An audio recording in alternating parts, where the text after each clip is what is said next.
जिनेंद्र जय भोलेनाथ दोस्तों। संडे 1 नवंबर 2020 Sunday 2:16 afternoon की हुई है।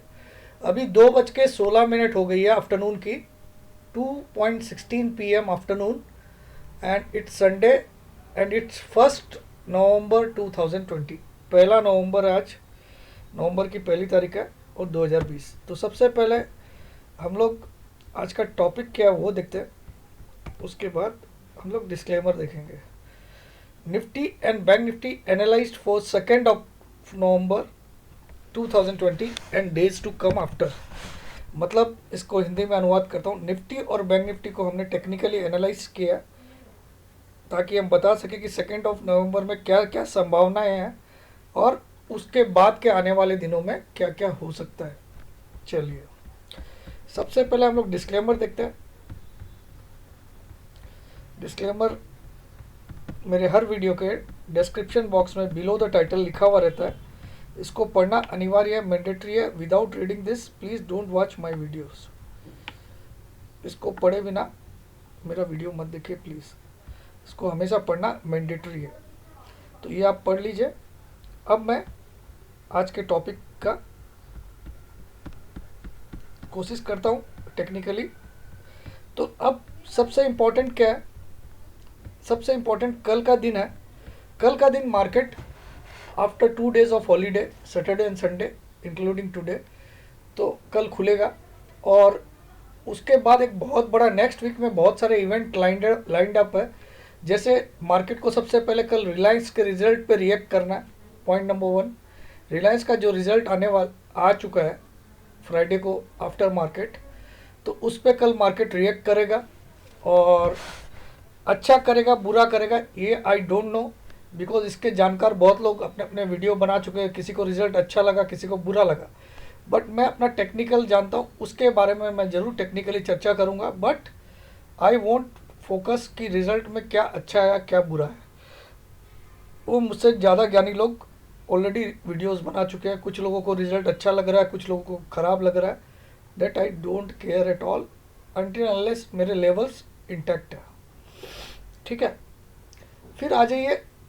कल मार्केट को जैसे रिलायंस का रिजल्ट पे रिएक्ट करेगा, उसके बाद इमीडिएटली रिएक्ट करना पड़ेगा जो अपकमिंग 3 तारीख को जो इलेक्शंस है यूएस में, प्रेसिडेंशियल इलेक्शंस, प्रेसिडेंट की पोस्ट के लिए mister Donald Trump and mister Joe Biden will fight for the post of president in USA. तो ये बहुत बड़ा इवेंट है, इससे पूरा ग्लोबल मार्केट हिलेगा, क्योंकि इस पे बहुत सारी निगाहें टिकी रहेगी और मार्केट उसको भी कल मद्देनज़र रखेगा। Other than Reliance result reaction, उसका रिएक्शन जरूर करेगा, लेकिन उसके बाद वो ज़्यादा से ज़्यादा फोकस उस इवेंट पे करने लग जाएगा जो कि 3 तारीख को है। और ये 3 तारीख को ही मामला ख़त्म नहीं होगा, क्योंकि 4 तारीख को फिर उसकी गिनती या रिजल्ट शाम तक, मुझे जहाँ तक खबर है शाम तक पता चल जाएगा कि कौन प्रेसिडेंट बनेगा 4 तारीख को। तो मार्केट ये वीक बहुत ड्रामेटिक होने वाली है, काफ़ी उतार चढ़ाव बड़ी होने वाली है। और अगर वीकली एक्सपायरी को देखें तो इस वीक की वीकली एक्सपायरी शायद 5 तारीख को है। 5 तारीख को गुरुवार आना चाहिए मेरे हिसाब से। तो 5 तारीख को वीक में क्या हो सकता है वो भी हम डिसाइड करेंगे, डिस्कस करेंगे। और इस महीने में, नवंबर महीने में बहुत सारे इवेंट और भी है। जैसे इस महीने में हमारा सबसे बड़ा त्यौहार हिंदुस्तान का दिवाली है। दिवाली जो हर घर में खुशियों से मनाया जाता है। और इस बार कोरोना वायरस ने काफ़ी इसका जो मज़ा है वो फीका किया है, लेकिन ये एक बहुत बड़ा त्यौहार है, तो इस पे भी मार्केट अपनी निगाहें रखेगा। हो सकता है कोई पैकेज भी मोदी सरकार हमको दे दे, तो उस पैकेज पे भी मार्केट रिएक्ट कर सकता है। तो ये सारी घटनाएं बहुत सारा लाइंड अप है नवंबर महीने में, तो उनको हम नज़रअंदाज नहीं कर सकते। दूसरा एक और इम्पोर्टेंट चीज़ है, यूएसडी आईएनआर में यूएसडी थोड़ा सा बढ़ चुका है, 74 के ऊपर आ चुका है। तो ये थोड़ा सा हमारे मार्केट के लिए अच्छा नहीं है। डॉलर इंडेक्स भी थोड़ा सा बढ़ा है, तो ये भी अच्छा नहीं है। तो बहुत सारी बातें हमको इसमें डिस्कस करनी पड़ेगी, इतना आसान नहीं है इसको, इस एनालिसिस को करना मेरे लिए इतना आसान नहीं है। और कल मैं एक्चुअली पूरे मार्केट से आउट था, तो मैं कल कुछ स्टडी भी नहीं किया, आज ही मैंने थोड़ा स्टडी किया। तो मैं थोड़ा सा आपके साथ उसको डिस्कस कर, यहाँ पे मेरा पर्सनल पॉइंट ऑफ व्यू कुछ भी नहीं है, जो मुझे लग रहा है वो मैं बताने की कोशिश कर रहा हूँ। बट आप लोग से पूरी रिक्वेस्ट है कि आप अपने किसी भी SEBI registered authorised analyst, research analyst से डिस्कस करके ही कोई डिसीजन लेना, क्योंकि आपका पैसा आपकी बड़ी मेहनत से कमाया हुआ पैसा है, और इसको यूं ही मत खो देना, क्योंकि इसकी चोट बहुत बुरी होती है दोस्तों। तो चलिए, सबसे पहले हम लोग देखते हैं डाटास क्या बोल रहे हैं। 23 तारीख के डाटास से हम 30 तारीख का डाटास कंपेयर करेंगे। उसमें क्लाइंट और एफ और प्रो के डाटा हम लोग कंपेयर करेंगे। तो मैं यहाँ पे बना के बैठा हूँ ऑलरेडी, तो let us C.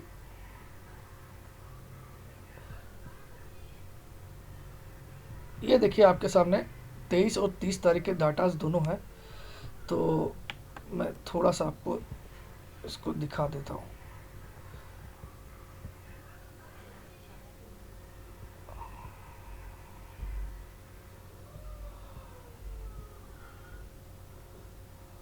My God, 23 तारीख वाला कहाँ चला गया? 16, 24, 23, 23 के ऊपर डाल दिया क्या मैंने? My goodness, again a big mistake. चलिए, मैं 23 तारीख वाला मैंने डिलीट कर दिया, कहीं पे सेव होगा तो आई विल सी दिस। 23 तारीख का, अरे यार, जल्दीबाजी में कोई मिस्टेक हो ही जाती है, फिर भी 23 तारीख का कहीं होगा।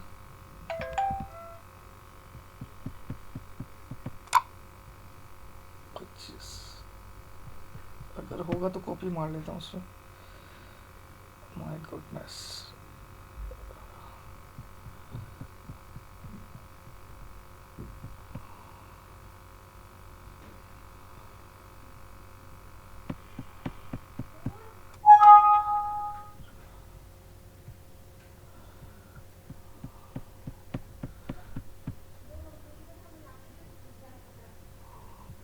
कौन सा भाई, डिलीट हो गया भाई मिस्टेक में से। इसमें सेव होना चाहिए यार कहीं ना कहीं। हाँ है।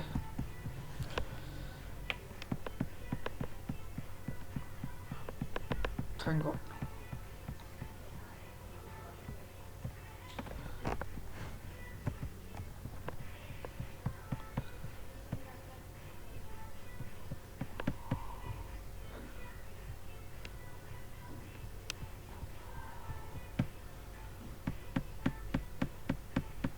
सॉरी, आपका टाइम थोड़ा सा ख़राब कर रहा हूँ मैं।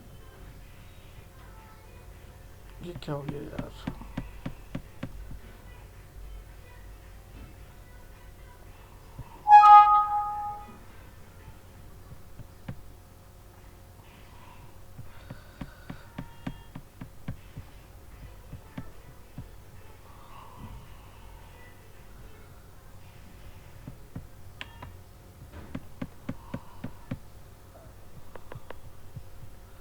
एक मिनट।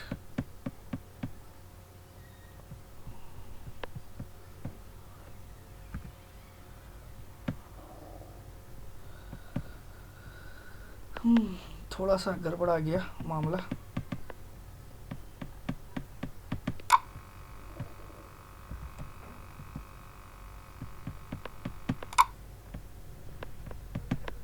डिलीट कर दिया था, लेकिन मैं बैकअप रखता हूँ, शायद वो मिल जाएगा अभी।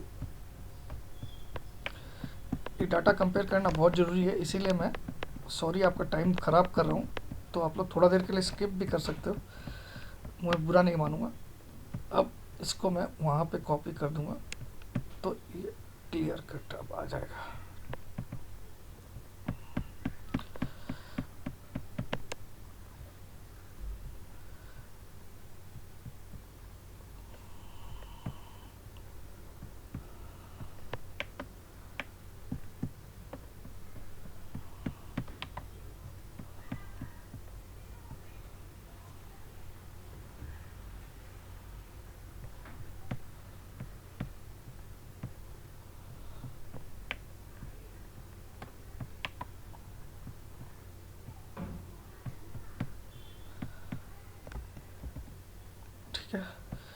एक बार मैं यहाँ पे कॉपी कर दिया उसको, और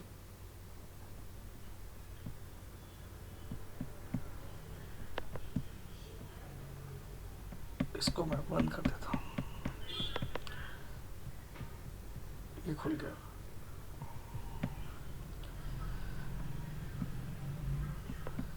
तो ये आपका डाटाज है। अब देखिए 23 तारीख को हमारे पास एफआई के पास 33,000 क्वांटिटी लॉन्ग थे इंडेक्स फ्यूचर में, जो कि अब शॉर्ट में आ गए 25,000 30 तारीख को। तो ये अपने आप में क्या बोल रहे हैं कि एफआई इंडेक्स में शॉर्ट करके बैठे हैं। इस 5 तारीख वाली एक्सपायरी के लिए इन्होंने शॉर्ट करके अपना पोजीशन खड़ा किया। तो यानी कि 2 तारीख को हो सकता है इनका रुख गिराने का रहेगा मार्केट को। और जो क्लाइंट 23 तारीख को 8,898 कॉन्ट्रैक्ट फ्यूचर में माइनस करके बैठे थे, वो लोग 56,000 कॉन्ट्रैक्ट लॉन्ग में आ गए। तो ये एक और ख़राब चीज़ होती है तेज़ी के लिए, क्योंकि क्लाइंट का लॉन्ग में आना फ्यूचर में कहीं ना कहीं ख़राब होता है। एक सेकेंड।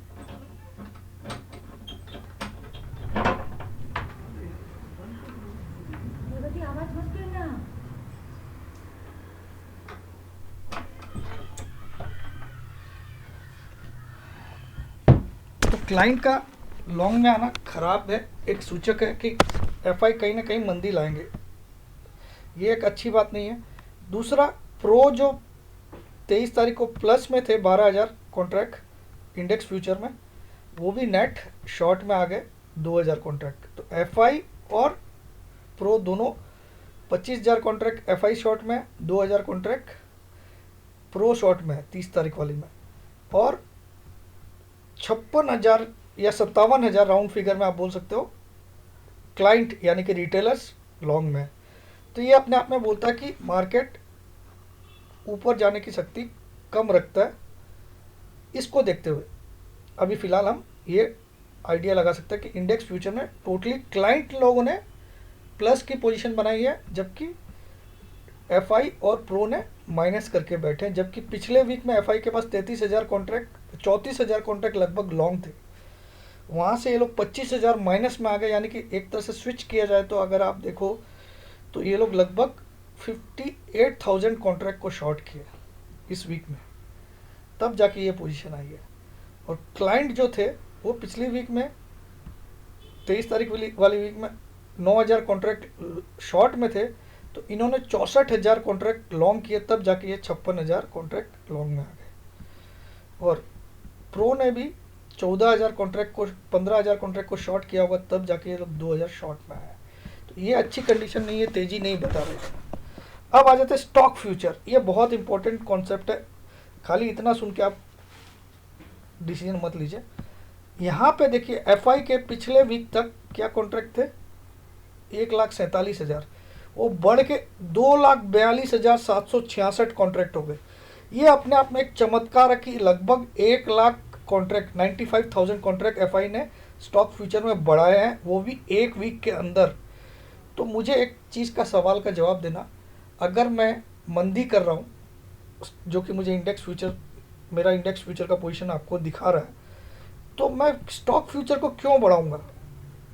उसमें मैं 95,000 कॉन्ट्रैक्ट को ऐड क्यों करूंगा पिछले वीक से? यानी कि मैं मंदी सिर्फ 2 या 3 दिन के लिए कर रहा हूँ, पूरे मंथ के लिए नहीं कर रहा हूँ। वरना ये स्टॉक फ्यूचर का आंकड़ा मेरा घटता, जैसे पिछली बार इसका उससे पिछली वीक में इनका 16 तारीख वाली वीक में इनका 1,48,000 था, वो घट के 1,47 आया। और आप देखो ये 2,42,000 का आंकड़ा, तो आपको एक अक्टूबर का भी जो हाईएस्ट आंकड़ा था वो 2 लाख का था, 1 अक्टूबर का। मेरे पास हर वीक के डाटा आपको दिख रहे हैं, 1 अक्टूबर से लेकर 9 अक्टूबर का भी है। तो कहीं पे भी आपको 2,42 का आंकड़ा तो नहीं दिख रहा। तो यानी कि बहुत तगड़ी बाइंग की है एफआई ने। हो सकता है इसमें आपका एक सवाल हो सकता है कि हो सकता है कोई स्पेसिफिक सेक्टर को लेके बुलिश हो सकता है फार्मा सेक्टर में उन्होंने बाइंग किया, यू नेवर नो। मगर ये बाइंग का फिगर अपने आप में दर्शाता है कि ये जो माइनस करके बैठे इंडेक्स फ्यूचर को, ये किसी न किसी की ये चाल है इनकी। अल्टीमेटली ये लोग तेज़ी में, कौन? एफआई। ये मैं आपको वादा कर सकता हूँ, क्योंकि ये स्टॉक फ्यूचर इंसान तभी बढ़ाता है जब कहीं ना कहीं उस मंथ में उसको लॉन्ग प्ले करना है। ठीक है, इस पे ध्यान दीजिएगा। अब आ जाइए index call option. Index call option में आप देखिए एफआई के पिछले वीक में 65,000 कॉन्ट्रैक्ट लॉन्ग थे, इस बार 44, तो इन्होंने घटाए 21,000 कॉन्ट्रैक्ट घटा लिए। और क्लाइंट के 24,000 कॉन्ट्रैक्ट लॉन्ग थे, वो घट के -10,000, इन्होंने 34,000 कॉन्ट्रैक्ट शॉर्ट किए कॉल ऑप्शन में। तो यहाँ देखिए क्लाइंट अपना अपना यहाँ एक तरफ वो इंडेक्स फ्यूचर में बाई कर रहा है और एक तरफ कॉल को शॉर्ट कर रहा है, क्योंकि पिछले वीक में इनका 24,000 कॉन्ट्रैक्ट लॉन्ग थे। तो ये अपने आप में कॉन्ट्राडिक्टरी हो गया कि नहीं। यहाँ अगर तुम बाई कर रहे हो इंडेक्स फ्यूचर को, तो तुम इंडेक्स कॉल को क्यों शॉर्ट कर रहे हो। तो अल्टीमेटली क्लाइंट, आप ठीक से समझो तो शॉर्ट में ही है। मैं अभी और समझाता हूँ। क्लाइंट खाली ये फ्यूचर का डाटा आपको ज़रूर बता रहा है कि ये लॉन्ग में है, लेकिन अल्टीमेटली वो शॉर्ट में, क्योंकि कॉल ऑप्शन को उन्होंने शॉर्ट किया। जबकि अगर आप देखो एफआई का डाटा आपको फ्यूचर में शॉर्ट का दिख रहा है, लेकिन कॉल ऑप्शन ने उन्होंने लॉन्ग किया। तो आप बोलोगे फिर पुट ऑप्शन भी तो लॉन्ग किया। हाँ, मानता हूँ। तो हो सकता है इस वीक के लिए वो मंदी में हो, लेकिन यहाँ पे क्लाइंट को देखो, पुट ऑप्शन में क्लाइंट ने और भयंकर मंदी की है। उन्होंने 1,59,000 कॉन्ट्रैक्ट शॉर्ट कर दिए, पिछली बार भी 1,62 थे। तो क्लाइंट कहीं ना कहीं यहाँ तेजी में दिख रहा है। तो ये कॉन्ट्राडिक्टरी सिचुएशन है। तो मार्केट इस वीक आपको उतार चढ़ाव दोनों दिखाएगा, ये 5 तारीख वाली में। लेकिन ओवरऑल अगर आप स्टॉक फ्यूचर को एनालाइज करना जानते हो, तो मेरा मानना है कि नवंबर महीने में बड़ी तेज़ी आने की संभावना बहुत ज़्यादा बनती है, क्योंकि ये आंकड़ा कभी नहीं बढ़ता जब तक कोई रियल तेज़ी में नहीं, ये स्टॉक फ्यूचर। जबकि आप देखो क्लाइंट के घटे हैं, क्लाइंट के 4,84,000 थे, ये घट के 4,33 आ गए। और प्रो ने भी बढ़ा लिया 77,000 की जगह 93,000 कॉन्ट्रैक्ट। तो क्लाइंट और प्रो, एफआई और प्रो ने बढ़ाया है स्टॉक फ्यूचर का डाटा। यही मुझे बोल रहा है कि नवंबर महीने में शायद निफ्टी ऑल टाइम हाई बनाने जा रहा है। ठीक है, लेकिन इसको देखते हुए मैं कंफर्म हूँ कि एक बार इस वीक में मंदी जरूर लाएंगे, क्योंकि इतना बड़ा डाटा क्लाइंट बाई करके बैठा और एफआई शॉर्ट करके बैठा इंडेक्स में। तो कंफ्यूजिंग है, लेकिन इसमें कोई कंफ्यूजन नहीं है। इतना बड़ा स्टॉक फ्यूचर बाई करना, 95,000 कॉन्ट्रैक्ट एक वीक में ऐड करना बहुत बड़ी बात होती है। पिछली वीक में 1,47,000 था, इस वीक में 242 आ गया, ये बहुत बड़ी बात है। और यहाँ क्लाइंट ने घटाया है 484 से 484 से 433, इन्होंने 50,000 कॉन्ट्रैक्ट बेचे हैं स्टॉक फ्यूचर के। तो कहीं ना कहीं इंडिकेट कर रहा है ओवरऑल अगर आप मंथली व्यू लोगे तो बड़ी तेज़ी दिख रही है, और इस वीक का व्यू लोगे तो कहीं ना कहीं इस वीक में मंदी हावी रहेगी, ये दिखा रहा है, ये डाटाज दिखा रहा है। अब आ जाते हैं हम लोग पीसीआर पे। पीसीआर मतलब आप लोग जानते हो put call ratio. Put call ratio का मतलब क्या होता है, total puts divided by total number of calls. PCR का एक्चुअल फॉर्मूला क्या है, current month, next month and far month. Current month मतलब जो करंट का महीना चल रहा है, नेक्स्ट मंथ के डाटास, और फार मंथ मतलब जैसे अगर ये अक्टूबर चल रहा है तो अक्टूबर मंथ को हम लोग करंट मंथ बोलेंगे, और नेक्स्ट मंथ को हम लोग नवंबर बोलेंगे, और फार मंथ को हम लोग क्या बोलते हैं, दिसंबर। ये तीनों महीने के टोटल पुट्स और टोटल कॉल को डिवाइड किया जाता है, तीनों महीने के ऐड करके, तब पुट कॉल रेशियो निकलता है रियल में। लेकिन आजकल जब से ये वीकली चालू हो गया निफ्टी बैंक निफ्टी में, तब से लोग थोड़ा कैलकुलेशन अलग करने लगे। तो मैं उस हिसाब से आपके लिए एक कैलकुलेशन करके बैठा हूँ, तो उसको भी मैं दिखाना चाहता हूँ। अगर मैं 5 नवंबर का डाटा देखूँ, चलिए मैं इसको जूम से हटा देता तो आपको क्लियर कट दिखेगा। अगर मैं 5 नवंबर का डाटा देखूँ तो वो मुझे क्या बोल रहा है कि 5 नवंबर वाले डाटा में टोटल कॉल्स बाई हो रखे हैं 2,08,29,375, 2,08,29,375 contracts are long in put calls for the 5th November expiry of Nifty का है ये। एंड टोटल पुट्स बाई कर रखे हैं 1,87,47,000, तो 1,87,47,000।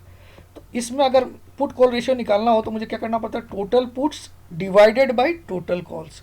तो ये आता है पीसीआर आता है 0.90। तो पीसीआर जब भी 0.90 आता है तो ये थोड़ा थोड़ा बुलिश ही फेवर करेगा, हालांकि थोड़ा और गिर सकता है, क्योंकि यहाँ पे ज़्यादा लोगों ने कॉल्स बाई कर रखे हैं, ठीक है, इस वीकली। तो इस वीक में तो एफआई के डाटा भी बोल रहे हैं ये लोग गिराएंगे, और क्योंकि अगर आप वीकली डाटा को देते हो ये 0.60 तक भी आता है, वीकली वाले में 0.60 तक भी कोई खतरा नहीं है, वहाँ से मेजर बाउंस बैक तब तक नहीं आता जब तक 0.65 तक भी नहीं आ जाए वीकली वाले में। अब आ जाते हैं 26 नवंबर यानी कि मंथली एक्सपायरी जो होगी नवंबर महीने की, उसमें देखिए आप, उसमें क्या हो गया, टोटल कॉल्स बाई है 1,25,51,250, 1,25,51,250 contracts are long in total calls, and total puts कितने लॉन्ग है, 1,98,18,675।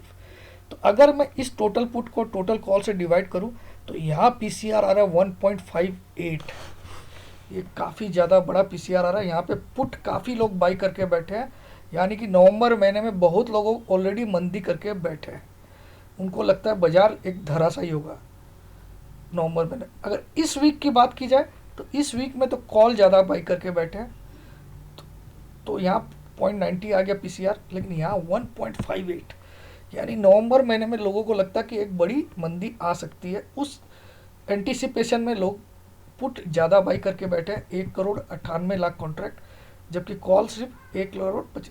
तो आप मेरे को बताइए, जो कॉल पुट के राइटर है वो किसको ज़्यादा पैसा देना चाहेंगे, कम वाले लोग को देना चाहेंगे। तो इस पूरे मंथ का हिसाब जोड़ोगे तो तेज़ी आपको कंफर्म लग रही है मुझे, तेज़ी, और हो सकता है निफ्टी नया ऑल टाइम हाई आराम से बनाए, ठीक है। अब आ जाइए दिसंबर पे, क्योंकि हम लोग 3 महीने का ऐसे भी जो पुट कॉल रेशियो का, इन तीनों की टोटल से भी एक्चुअल पुट कॉल रेशियो निकलता है, ये नियम होता है, ठीक है। तो इसमें 3 महीने का लग जाता है, current month, next month and far month, ठीक है।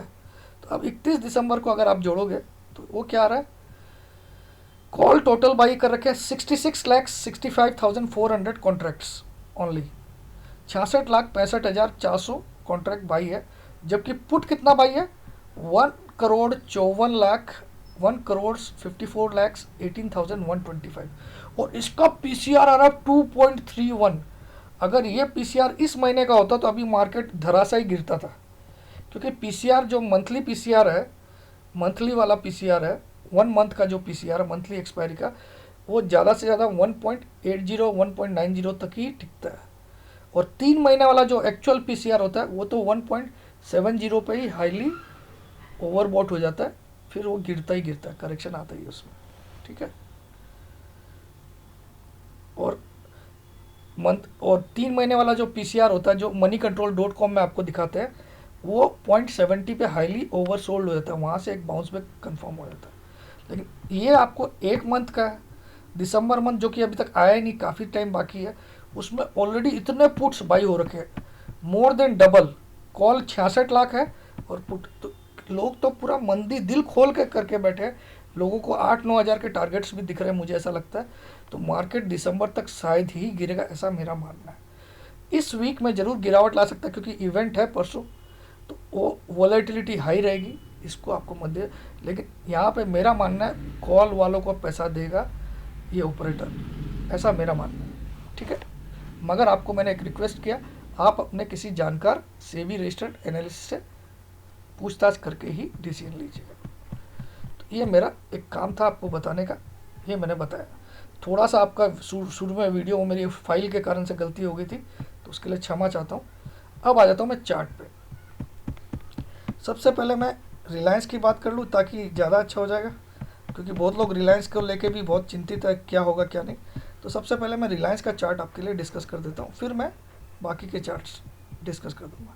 रिलायंस में आप देखो, रिलायंस में आप, और मैं इसको बहुत अहमियत देता हूँ, जब जब 10 ईएमए की वैल्यू 20 ईएमए से घट जाती है तो वो स्टॉक मेरे हिसाब से बियरिश हो जाता है। जब जब 10 ईएमए की वैल्यू किसी भी स्टॉक की या इंडेक्स की 10 ईएमए की वैल्यू अगर 20 ईएमए से कम हो तो मैं उसको बियरिश ही मानता हूँ।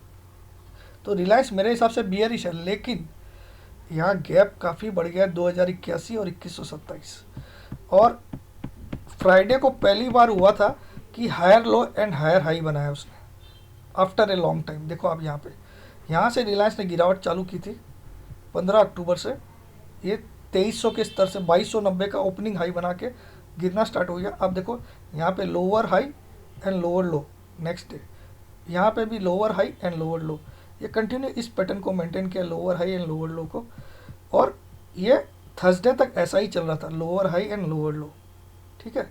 लेकिन फ्राइडे को इसने फर्स्ट टाइम क्या किया, higher high and higher low, Thursday वाला हाई से, थर्सडे का हाई था इसका 2042, फ्राइडे का हाई था 2065, तो हायर हाई, थर्सडे का लो था इसका 1991, फ्राइडे का लो था 2021।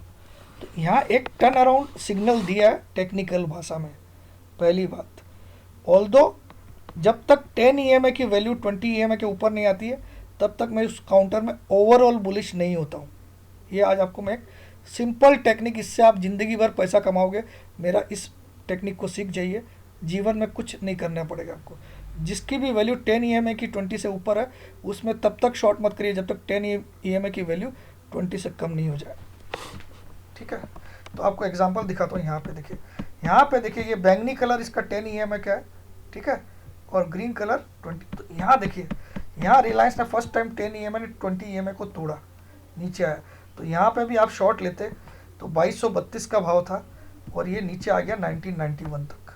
तो ये क्लियर कट सिग्नल दिया इसने जब 10 EMA ने क्रॉस डाउन किया 20 को, और अभी तक ये क्रॉस ओवर नहीं किया। लेकिन यहाँ कैंडल स्टिक हमको बता रही कि एक पैटर्न चेंज हो रहा है। क्या हो रहा है, फर्स्ट टाइम इसने higher high and higher low बनाया, तो यहाँ से हो सकता है ये घूमने लग जाए। लेकिन अभी आप एक और चीज़ देखिए, एक और चीज़ मैं आज आपको टेक्निकल सिखा रहा हूँ। देखिए जब ये ऊपर जा रहा था तो इसका 10 EMA का और 20 EMA का मुंह ऊपर की तरफ था, मुंह इनका चेहरा जो था वो ऊपर की तरफ था। लेकिन जहाँ से ये कट गया, 10 EMA कट गया, नीचे आ गया, वहाँ से इसका मुंह दिखे नीचे की तरफ दोनों का। तो अभी है तो ये बियरिश, लेकिन ये कहाँ तक जाएगा, एक बार 2120 तक जरूर जाएगा। उसका कारण भी बताता हूँ, 2120 तक आ सकता है रिलायंस, वहाँ पे आपको प्रॉफिट जरूर बुक करना चाहिए। इसमें क्यों आ सकता है, देखिए ये क्या बना मैंने, फॉलिंग वेज, फॉलिंग वेज का ये ब्रेकआउट आया इसका 2015 पे, कल फ्राइडे को 2015 जैसे इसने क्रॉस किया इस पर ब्रेकआउट आ गया। अब 2015 प्लस मुझे टारगेट निकालना है, तो टारगेट क्या होगा, इसका लो है 2201 और इस कैंडल का हाई कितना है 2290, तो 89 पॉइंट्स आप जोड़ लीजिए 2015 में।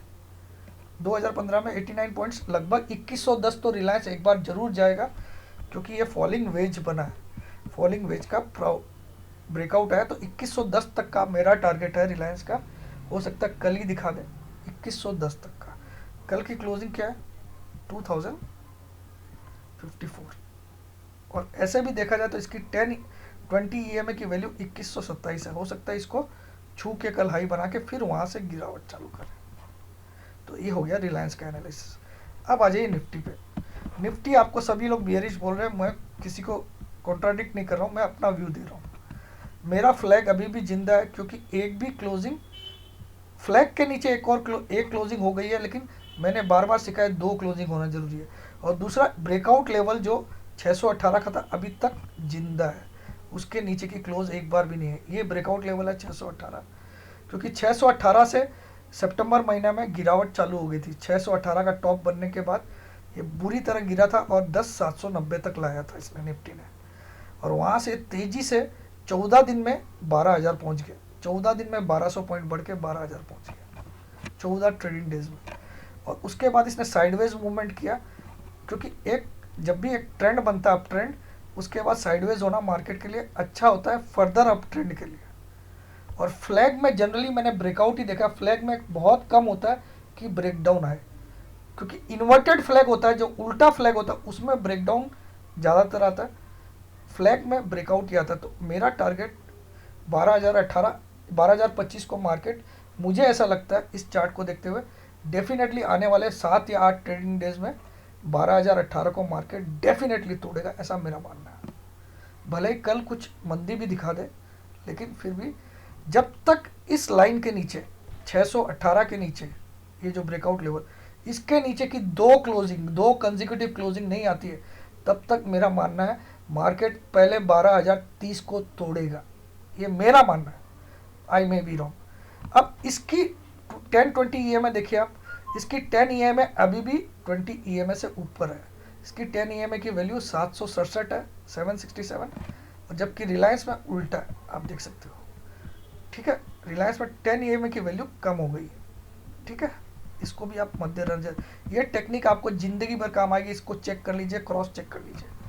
ठीक है, अब इसमें एक और ख़ास बात है, इसकी जो 10-20 EMA का मुंह देखिए अभी तक ऊपर की तरफ ही है, ये अभी तक झुकना स्टार्ट हुआ लेकिन झुका नहीं है, और अभी तक 10 EMA की लाइन 20 EMA से ऊपर है। तो ये बुलिश ही है, भले एक आध दिन के लिए। जब तक ये वैल्यू ऊपर नहीं आ जाए इससे, तब तक मैं इसमें मंदी में नहीं आऊँगा, चाहे खुद भोलेनाथ मुझे बोल दे, मैं नहीं आऊँगा। लेकिन हो सकता है एक ही बड़ी मंदी का एक दिन का दिन आ जाए तो ये चेंज हो जाए, तो मैं भी मंदी में आ जाऊँगा उसके बाद। और ओवरऑल तो मैंने आपको बता दिया, 618 के नीचे की 2 क्लोजिंग आ जाए तो आपको मंदी करनी चाहिए। ठीक है, 618 की 2 कंसेक्यूटिव, अभी तक एक बार भी क्लोज नहीं किया इसने। और फ्लैग के नीचे भी खाली एक क्लोजिंग दिया है फ्राइडे को। फ्लैग का लो कितना है, 11,661, याद होगा आपको, 15 अक्टूबर का लो। ठीक है, जो बड़ी वाली कैंडल का लो। तो फ्लैग के नीचे खाली एक, और फ्लैग का ब्रेकआउट कब आएगा, जब 12,025 के ऊपर निकलेगा। तो मेरा मानना है ये ब्रेकआउट देगा, ना कि ब्रेकडाउन। और ब्रेकडाउन में तब मानूंगा जब 618 के नीचे 2 क्लोजिंग हो जाए। ठीक है, तो ये हो गया निफ्टी का मेरा। मैं पर्सनली बुलिश हूँ for the month, for not for this week. Overall इस मंथ में मैं ऑलमोस्ट कंफर्म हूँ कि 12,025 को मार्केट तोड़ेगा ही तोड़ेगा, तोड़ेगा ही तोड़ेगा। ये मेरा पर्सनल मानना है, लेकिन आप अपने किसी भी सेबी रजिस्टर्ड एनालिस्ट से डिस्कस कर लीजिएगा। अब आ जाइए बैंक निफ्टी। बैंक निफ्टी में देखिए इसकी भी 10 EMA आज भी 20 EMA से काफ़ी ऊपर है। पहला पॉइंट 24,102, 23,750, पहला बुलिश सिग्नल। दूसरा बुलिश सिग्नल, एक बार भी इस ये रेड जोन जो मैंने, रेड लाइन ऊपर की जो सपोर्ट लाइन बन गई, एकदम एक समय की रेजिस्टेंस थी, अब ये सपोर्ट का काम करे। इसके नीचे एक भी क्लोजिंग नहीं आई, कल की क्लोजिंग भी लगभग उसके ऊपर आई, जब तक कि ये 23,870 के नीचे 2 क्लोजिंग नहीं करे। 23,870 के नीचे, ठीक है, 860 के नीचे 2 क्लोजिंग नहीं करे, तब तक बैंक निफ्टी में कोई वीकनेस नहीं। 23,860 के नीचे, पहली बात। दूसरी बात, ये जो जोन बनाया मैंने रेड कलर का, ये मेरे हिसाब से बेस्ट बाइंग जोन है बैंक निफ्टी का, जो कि आता है 23,400 से 23,800। एक्चुअल में अगर बैंक निफ्टी में मेरा स्टॉप लॉस देखा जाए तो जब ये 23,400 के नीचे 2 क्लोजिंग दे देगा, तब मैं बैंक निफ्टी में आंख बंद करके मंदी करूंगा, अगर ये 23,400 के नीचे की 2 क्लोजिंग देगा।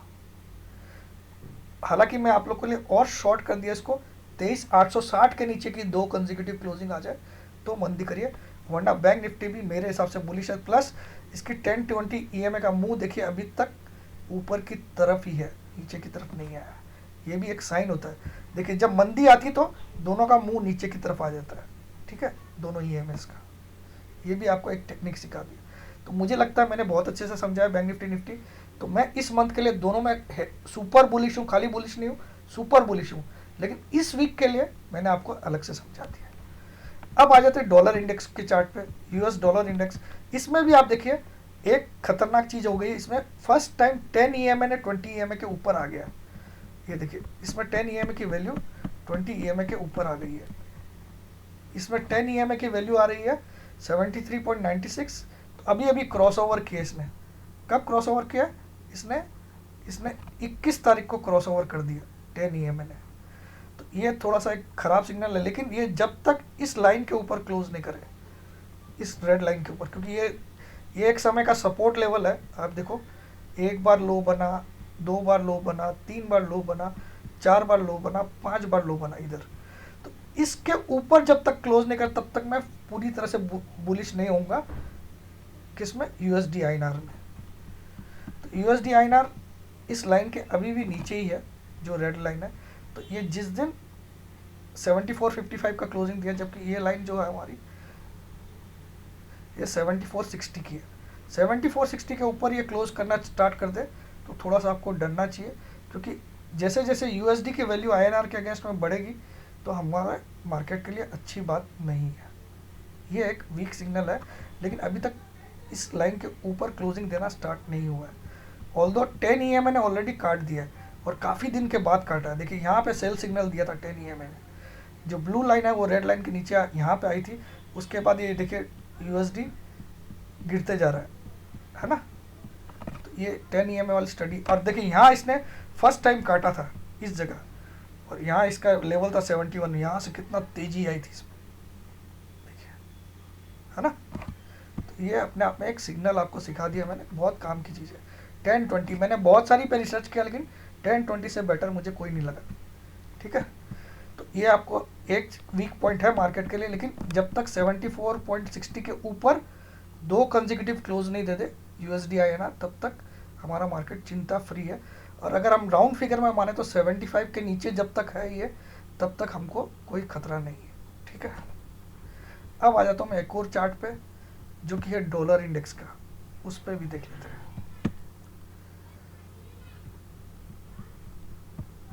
उस पर भी हम लोग 10-20 भी लगा लेते हैं, एक सेकेंड, 10-20 भी लगा देता हूँ मैं इस पर।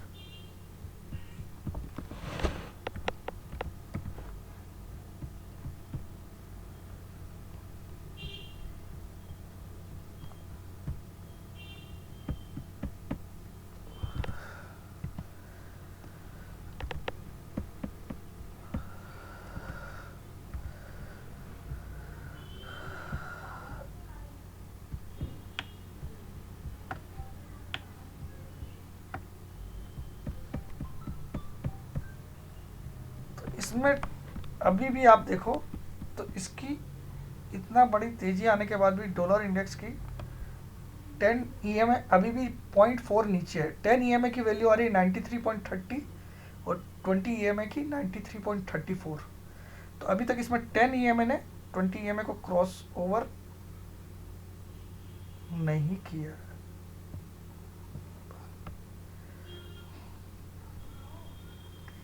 तो ये एक साइन है यहाँ पे, लेकिन इसमें एक चीज़ है, ये इसके ऊपर जब निकल जाएगा 94.12 के ऊपर कंटिन्यू 2 क्लोजिंग देगा, तो फिर ये 96 तक आ सकता है, ये मेरा मानना है। लेकिन यहाँ से एक रिवर्सल भी दे सकता है। तो मार्केट अभी भी एक पड़ाव पे है जहाँ से मार्केट और बुलिश हो सकता है, लेकिन एक आध 2 दिन के लिए जो डाटाज दिखा रहे हैं वो थोड़े से बियर के फेवर में है। तो ये ओवरऑल मेरा एनालिसिस है। अगर आपको पसंद आया, टेक्निकली मैंने सब कुछ बोला, यहाँ पे मैं कोई भी जगह बायस्ड नहीं हूँ, क्योंकि अगर मैंने कॉल ले रखे हैं तो मैं आपको कॉल लेने के लिए बोलूँ, ऐसा नहीं है मेरा। मैंने आपको ये बताया इस वीक के डाटा के हिसाब से FI सेलिंग में है, और ओवरऑल मंथ के हिसाब से देखा है तो FI अच्छी खासी बाइंग करके बैठा, क्योंकि स्टॉक फ्यूचर के डाटा वही दिखा रहे हैं। तो इस हिसाब से आप लोग चलिएगा इस महीने में। जय जिनेंद्र, जय भोलेनाथ, जय हिंद। कोई गलती हो गई तो क्षमा करिएगा, कोशिश किया, मेहनत किया, बस आप लोग के लाइक्स धमाधम दीजिएगा, यही मेरा इनाम है।